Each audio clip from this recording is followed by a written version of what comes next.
We all get into a rut sometimes. Once we notice we're in one, our tendency is to work really hard to get out of it. In this episode, how starting with something tiny is often the better bet. This is Coaching for Leaders, episode 747. Produced by Innovate Learning, maximizing human potential. Greetings to you from Orange County, California. This is Coaching for Leaders, and I'm your host, Dave Stachowiak. Leaders aren't born, they're made. And this weekly show helps you discover leadership wisdom through insightful conversations. We all get caught in ruts. We want to move forward on something. We want to try something new. Maybe we do try something and then it doesn't work.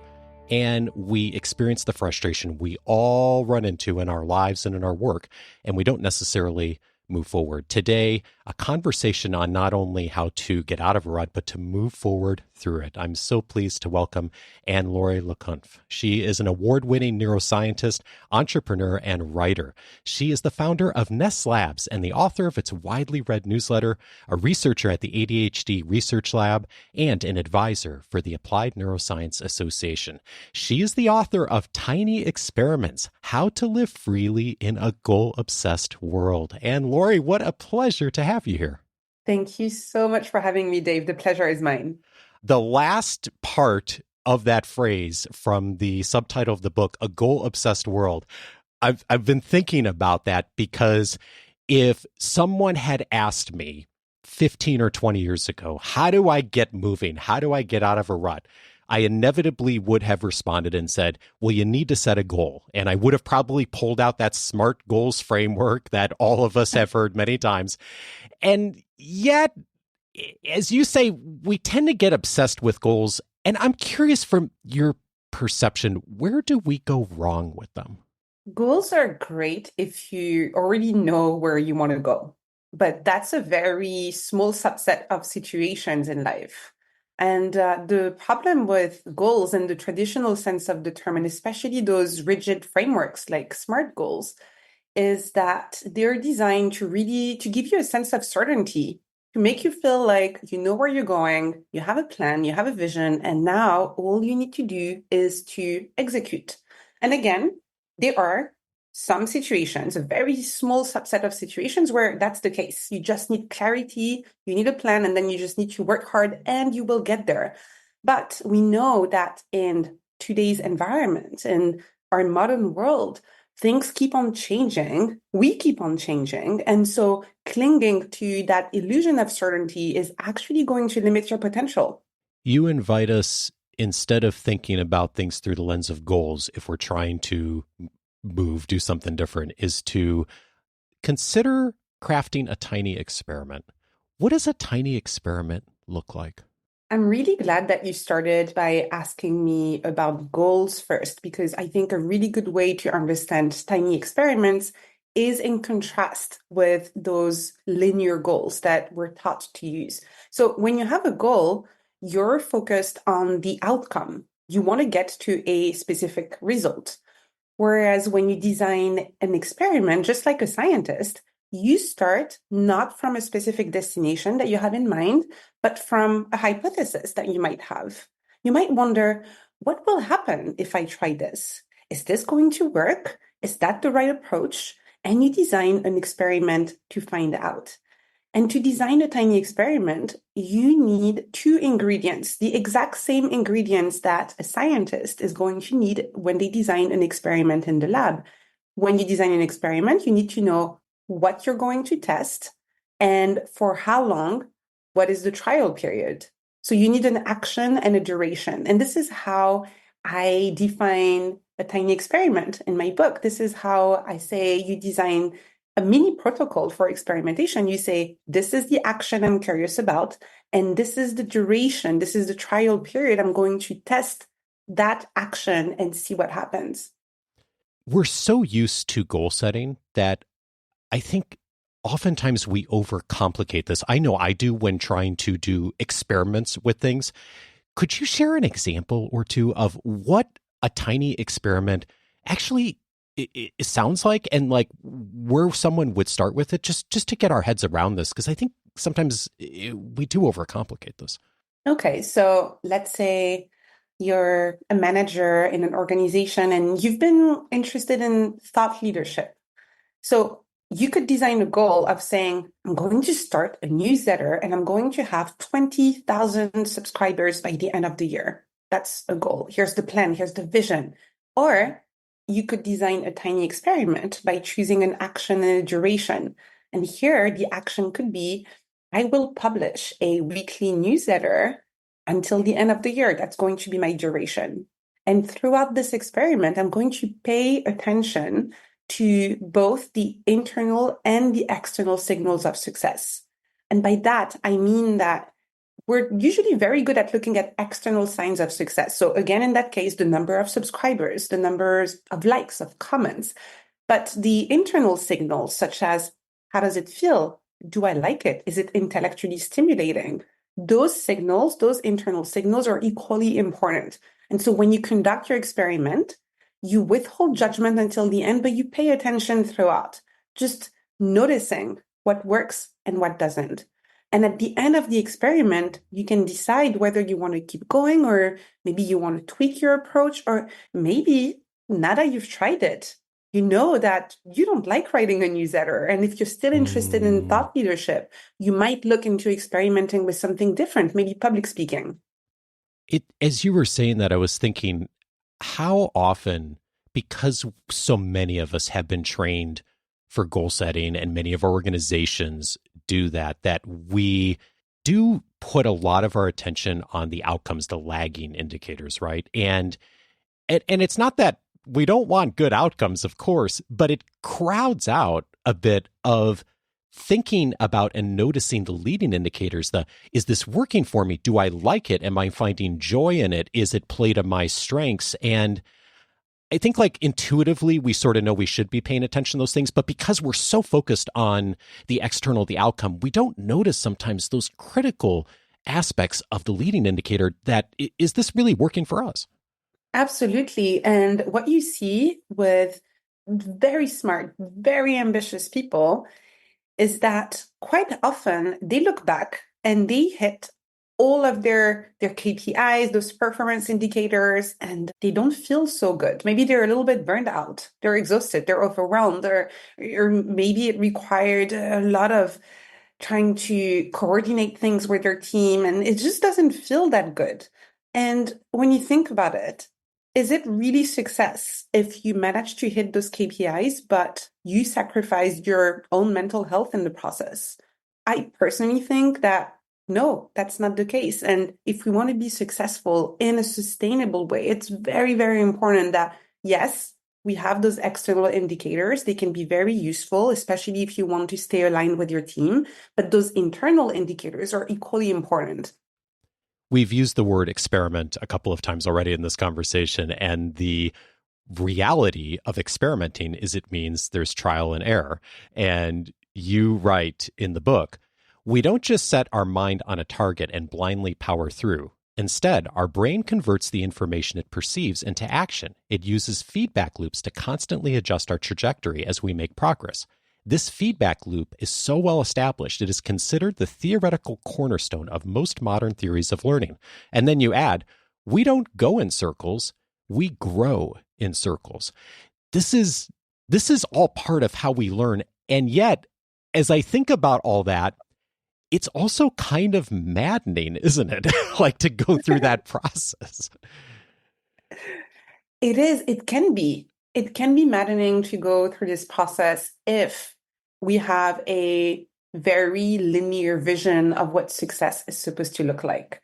If we think that we're currently standing at point A and we need to get to point B as quickly as possible, and that this is success, then yes, having to go through all of these cycles of experimentation, iteration, learning, making mistakes, and trying to do better the next time can be frustrating.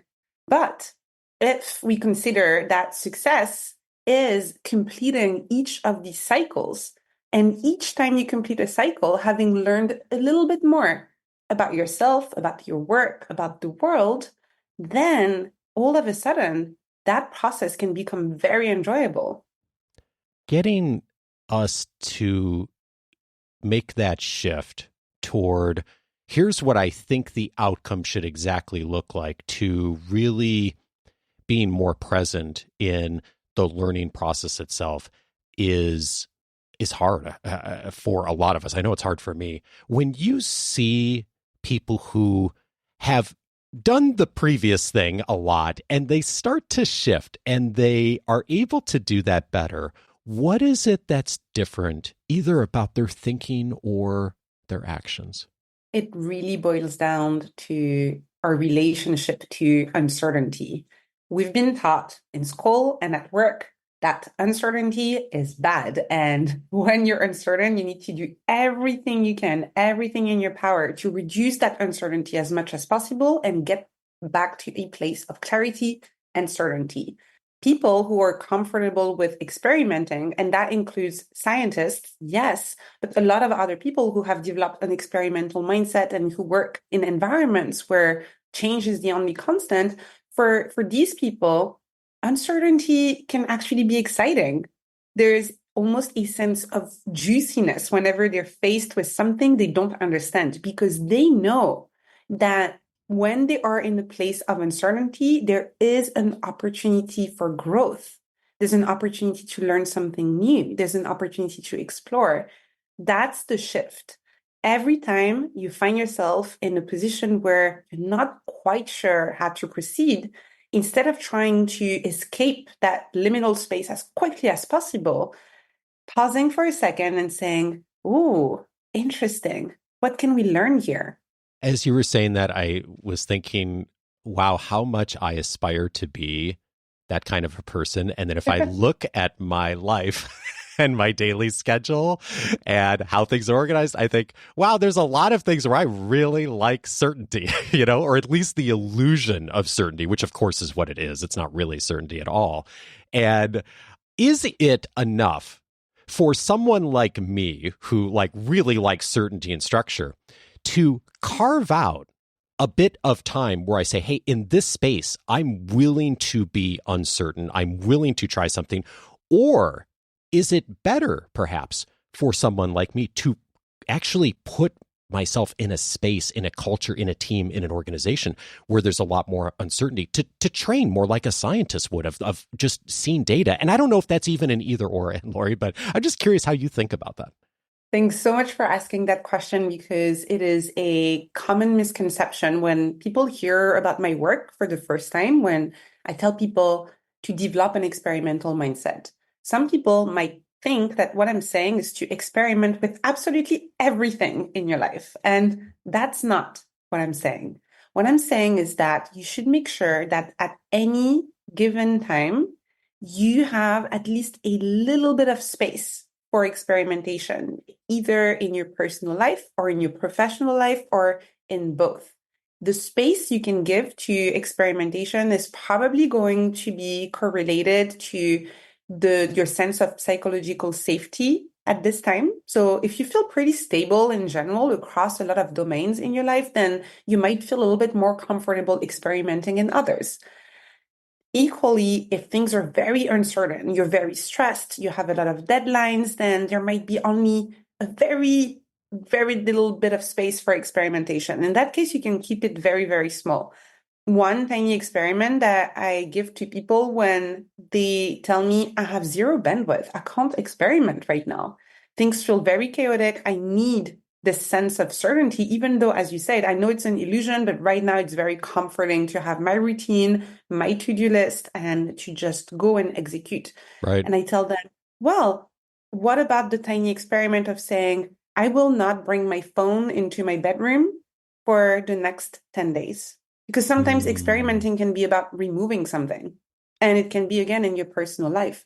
You know, that's something that probably that's the hypothesis here, might help with your sleep and then help with your mental health and help with your productivity. So that's good. And it's not adding anything. So you can modulate how much space you give to experimentation in your life, depending on how you feel at the moment. the one recommendation I give to people is to make sure that, again, it can be very, very, very tiny. That's why my book is called Tiny Experiments, but there should be at least some level of experimentation in your life and work. I'm so glad you said that. I was just having a conversation with a leader in our community last night about the fact that a lot of times we think about leadership development, which is, of course, what so many in our community are doing, as I need to start doing something. And we forget that a lot of getting better at things is stopping to do something. So I love the example of like just stopping bringing the phone to bed at night is a personal practice and an experiment. It's 30 seconds. It's just one small behavior. And you hit on something that I think is like so big on this, which is space and margin. And you highlight metacognition as really helpful for us. And you write in the book, the more data you have to reflect on, the greater the insights gained to excel amid uncertainty. For example, when you notice an instinctive response to pause and consider it, you're then able to separate it from the tangle of other factors that may be in play. At that point, you can evaluate whether it is a response you want to act upon. And as I think about that, I think it comes back to what you said is like a lot of times we just don't make the space to do that, do we? Well, to be fair, life is busy for a lot of people. And so it is very tempting not to do that. That being said, we also spend a lot of time again scrolling on our phones and doing other things to cope with the stress. And so what I tell people is that try to replace a little bit some of these coping mechanisms with some more positive ones. And developing a metacognitive practice is one of those positive ways to make sense of the chaos and to understand what you want to focus on next and where you want to spend your time, your energy, and your attention. And in the book, I share a very simple tool that allows you to practice metacognition on a regular basis. I call it plus minus next. And you'll see that the name is very descriptive here. It has 3 columns. In the first column, plus, you write everything that went well. In the second column, everything that didn't go so well. And in the last column, next with a little arrow, everything you want to focus on next. And some people do that every morning. Some people do that every week. Some people do that every quarter. I even use it for my annual review. The idea here is to pause and to consider first what's going well, which means that you're taking the time to acknowledge that you did some good work and some things went really well. And so it's really about celebrating the wins, which very often we don't do. We don't take the time to do. Second, it's about also being honest with yourself in terms of what maybe didn't work so well, what could have been improved, and that's the minus column. And what I love about this tool and what makes it so powerful is that it's not a static snapshot of the plus and the minus. It encourages you to think about the lessons that can be extracted from the plus and the minus so you can iterate. That iteration is the basis for those growth loops, those cycles of experimentations, the ones that allow you to grow in circles instead of going in circles. So I highly, highly recommend first making a little bit of space for metacognition. It doesn't have to take a long time. It can be 5 minutes every week on Sunday evening or Monday morning. And second, if you don't have a tool yet, you can use plus minus next. But there are many other tools out there that you can use. And yet it's so simple to stop. And as you say, like 5 minutes a week, just taking that time. And I thought interesting, you mentioned in the book that you use this with your team when you're doing reviews, one-on-ones. This is the framework for having conversations about how people grow and get better, right? Absolutely. Every single week, I have my one-to-ones with the members of my team. And this is exactly how we start the meeting. I just tell them, okay, plus minus next. They prepared that in advance. They walk me through it. It's great because it means that they took at least 5 minutes of self-reflection before showing up to the meeting. And then we can have a much more constructive conversation.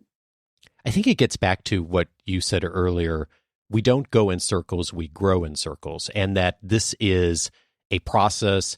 It's a consistency over intensity in the process of continually coming back to it. And by creating a little bit of that space, then it illuminates what's the next step? And if we've got a next step, then we've got something else to try and the next version of the experiment to move on.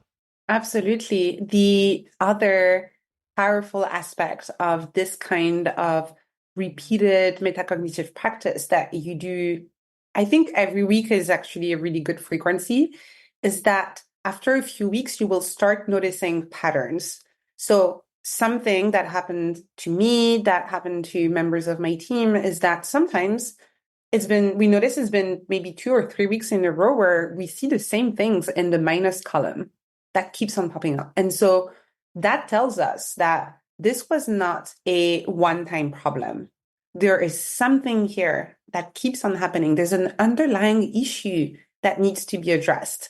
And so instead of just ignoring that, in the next column, we can say, okay, let's try something. And we can even design an experiment sometimes saying like, let's experiment with something that we think, that's the hypothesis, is going to help with that underlying issue. And at the end of the duration of the experiment, in our next one-to-one or in a couple of weeks, let's review the results together. Did that experiment work? Did that underlying problem go away? Is it better? Or maybe it didn't work. Let's try something else. We administered a survey of our listeners recently, and one of the statistics that came out of that is that about 60% of our listening audience has a graduate degree, as you and I do.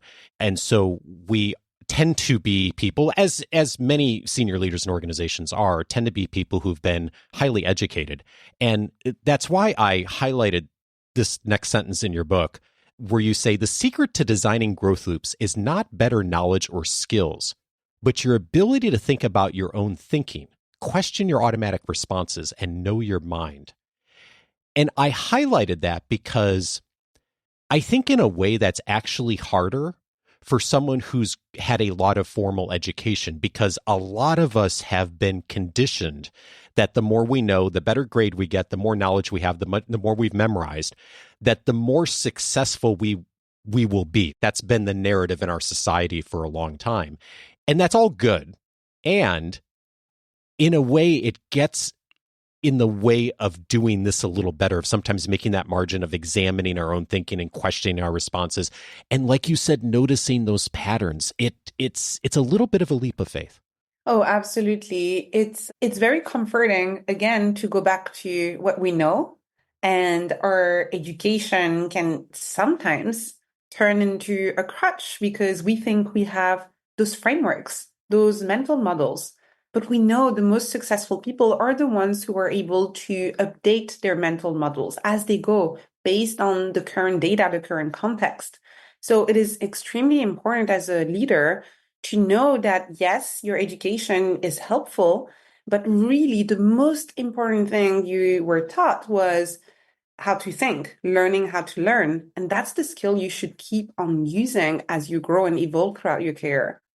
I was so fortunate to be in the audience for an in-person presentation you gave a few months ago, and I was so struck by the power, the simplicity, but also the intention behind your work and the invitations to start small and the tiny steps. And and it's influenced a lot of my thinking on how not only my own work, but working with our clients in recent months, of really inspiring folks, hopefully a bit, to create that margin, that space. So thank you so much for that. And I'm curious, as you have put this book together, put together all your research in recent years, and you, of course, are spending so much time now talking with people, giving presentations, working with clients. I'm curious what you have changed your mind on in the last year or two around your work. I initially wrote the book to help people mostly in their personal lives. And I didn't expect how useful I could see it, but it's not something I had spent so much time on before the book came out in a business context. And 80% of the work I've been doing since the book came out is actually with organizations, with teams, with leaders. Huh. Which I didn't see coming, really. So that's been really interesting. And I'm currently doing quite a bit of work trying to translate more directly the concepts from tiny experiments to a business context. Because right now, most of the leaders who are using those frameworks at work are kind of just guessing how to apply that work. And so I feel like I can help since I designed the original framework, but that's been really surprising. And it really shows the power of sharing your work with others, because then the feedback you get can kind of bring it into a direction that you didn't really think about it at first. You continue to do your own growth loops through your own tiny experiments as well. Yes. Through this process. Anne-Laure Le Cunff is the author of Tiny Experiments, How to Live Freely in a Goal-Obsessed World. Anne-Laure, thank you so much for your work and inspiring all of us. Thanks so much for having me.